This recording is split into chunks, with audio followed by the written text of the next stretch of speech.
সবাইকে স্বাস্থ্য সমাধানে স্বাগতম। আমার আজকের ভিডিওর বিষয় মঙ্গলবারে স্বামী স্ত্রী মিলন ক্ষতিকর এ ধারণা অমূলক। আমার এই ভিডিওটি যদি আপনাদের ভালো লেগে থাকে, যদি মনে হয় ভিডিওটি দেখলে কারো উপকার হবে, অবশ্যই লিংকটি শেয়ার করুন, চ্যানেলটি সাবস্ক্রাইব করুন। চলুন দেখে নিই তাহলে আজকের এই ভিডিওটি।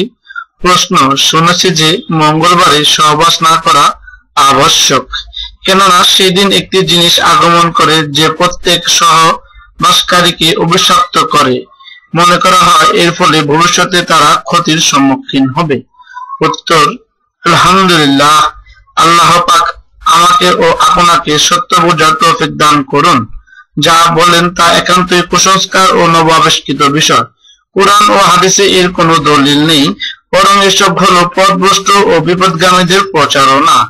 যেমন তারা বলেছেন, চাঁদ যখন বৃশ্চিক রাশি অথবা রশ্মির নিচে অথবা চাঁদ যখন পুরোপুরি আলোকহিত পর্যায়ে পৌঁছে চাঁদের এ জাতীয় ক্ষণে সহবাস করা তারা মাকরুহ বলেছেন।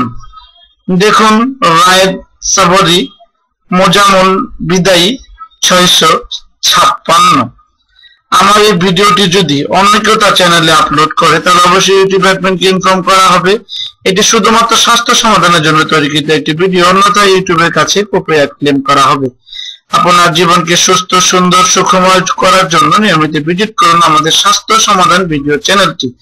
ইসলামিক সহিহ সুন্নাহ মতে আপনারা আপনার স্ত্রীর সাথে শারীরিক মিলনে আবদ্ধ হন, এই কামনাটি করছি এবং একটি সুষ্ঠু সমাজ করার অঙ্গীকার করুন।